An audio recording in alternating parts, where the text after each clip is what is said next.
अंगणवाडीतून आता या लाभार्थ्यांना मिळणार बेबी किट। तर बेबी किट विषयी शासनाने एक GR निर्गमित केलेला आहे।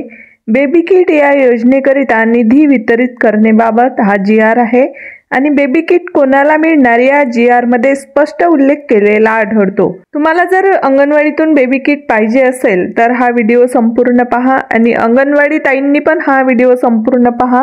व्हिडिओ शेवटपर्यंत पाहिल्यानंतर तुम्हाला कळणार की बेबी किट नेमकी कोणाला द्यायची। सर्वांना नमस्कार, मी सरिता वाघमारे पुन्हा एकदा तुमच्या आवडत्या स्मार्ट प्रीस्कूल एज्युकेशन या आवडत्या चॅनलवर तुम्हा सर्वांचं खूप खूप स्वागत करते। महिला व बाल विकास विभाग यांच्याकडून आलेला हा GR 25 फेब्रुवारी 2025 चा आहे। तर यामध्ये प्रस्तावना दिलेली आहे।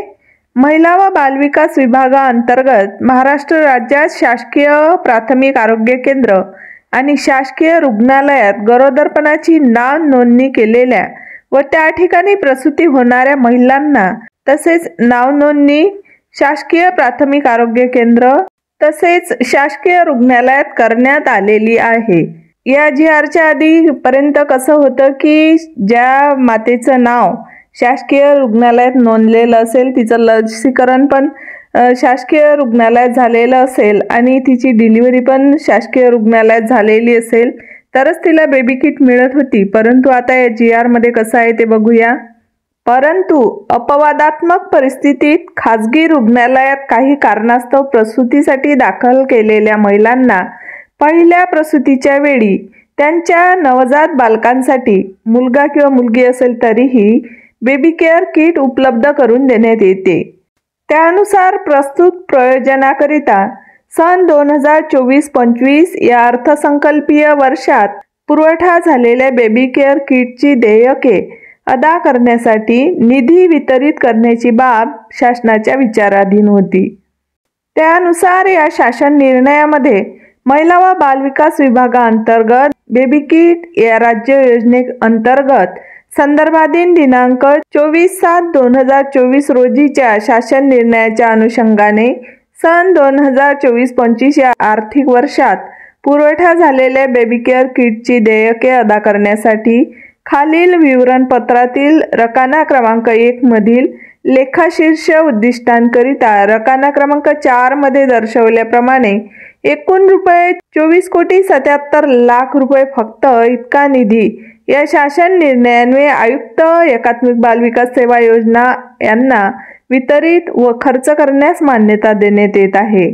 तर या GR नुसार 24,77,00,000 रुपयांमधून ज्या उरलेले लाभार्थी आहेत त्यांना बेबी किट मिळालेले नसेल तर त्यांच्याकरिता संपूर्ण महाराष्ट्र राज्यातील लाभार्थ्यांकरिता यातून बेबी किट खरेदी करण्यात येणार आहे आणि ते वाटप करण्यात येणार आहे।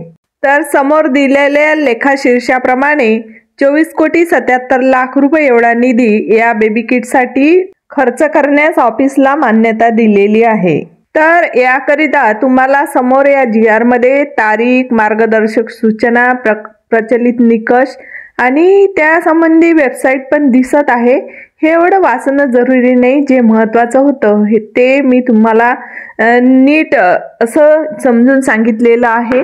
आता काही ताई म्हणतात हे वाचणं जरुरी का? बऱ्याचशा अशा ताई आहेत किंवा काही लाभार्थी असतात की ते अस्थिव्यंग असतात, तर त्यांना डोळ्याचा दोष असल्यामुळे वाचणे शक्य नाही।